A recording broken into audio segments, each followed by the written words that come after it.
Hey guys, and welcome back to the channel. Today we're going to be doing a little bit of a casual video, no big mic setup or anything like that. And we're going to be talking about airsoft holsters. This is an airsoft gun. Before anyone gets mad, gas blowback. It is empty, nothing in there, in the breech, hammer down, and like that. Okay? So let's talk about holsters and the different kind of systems you can use. So usually you put a holster for your sidearm, and in this case it is my Glock 17. And you usually put that on your tactical belt. Sometimes you'll just have it straight up on your pants or something like that. And it'll be mounted via a paddle, a belt loop kind of system, or using a molly system. This is usually my go-to setup, but I wanted to try something new, which was the drop leg platform. I'm going to be standing for the rest of this video probably, and you can get to see my balls. But yeah, so this is a drop leg platform. This is something you see commonly in like every tactical whatever video you watch. T-Rex Arms uses a drop leg. Riku Tactical uses a drop leg. Everybody in Sabage here in Airsoft in Japan uses this drop leg holster. Reasons why, I don't know. It's probably because they just want to copy T-Rex Arms. There's a lot of people like that here. And maybe it's just something that they're used to because a lot of the players are older players, about 35, 40, something like that. So this was probably popular back then, and they kind of just do what they do. But it's probably just people copying.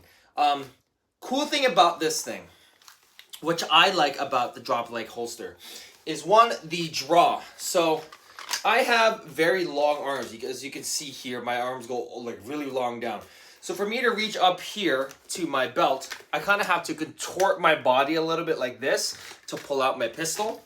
And what I do like about the drop leg is that I can just, where my arms are right here, draw from here, and just like that. So if I need to switch to my pistol, drop my rifle, and it's right there, right? Right now, it's a little bit of a skewed bias because I don't have the molly on this particular holster properly strapped in. I didn't even really wrap it in or anything like that. I kind of just put it on quickly. So it kind of moves around a little bit, but once it's like properly put in, we'll actually weave the molly through, this thing doesn't move. And another thing about this drop leg holster is that right now, this particular setup, I am using a nylon holster from One Tigress. So we don't have the speed of a Kydex holster or Safariland. So if I were to use like, you know, a Kydex holster or a hard holster like this, the draw would be probably a lot faster, just a quick 1-2 like that. But unfortunately for my Omnivore, I don't have a molly system for it. If anyone knows if there's a molly system for the Black Hawk Omnivore, let me know. That'd be really cool. So I think the cool thing about this is that it gives you a nice draw speed, and if you're also crouched on the ground, you know, or if you're on the ground like this, it's easier to draw from your leg than it is to draw from all the way up here and try to take it out from your hip. Another cool benefit about this is that it keeps your belt, your battle belt, if you don't have a double loop inner belt kind of system, it keeps your belt from moving as much. So if I do move around, walk around, it's kind of holding it in place. I have another point of contact for it to hold this belt down other than the tension alone. So that's another thing that I like about this kind of belt system. Even if I weren't to put anything on the molly section here, it would just be cool to just have this to hold my belt in place and just hit myself in the balls. But usually I'll just be using, you know, my draw. So I usually put my Omnivore on my 2 o'clock like this. And this is usually how I draw, just like that. So I get them both happy medium like that. So maybe I'll just have this strap here with no holster, and I'll just hold everything in place, right? And that's how I draw my pistol, stuff like this.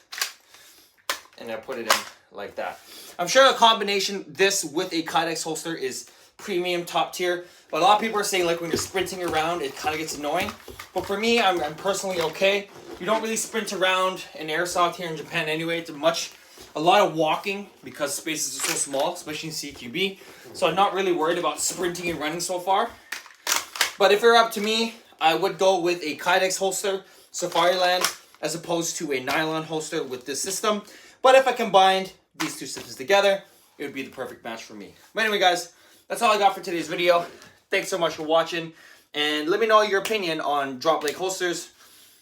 And we'll see you guys next time. Peace.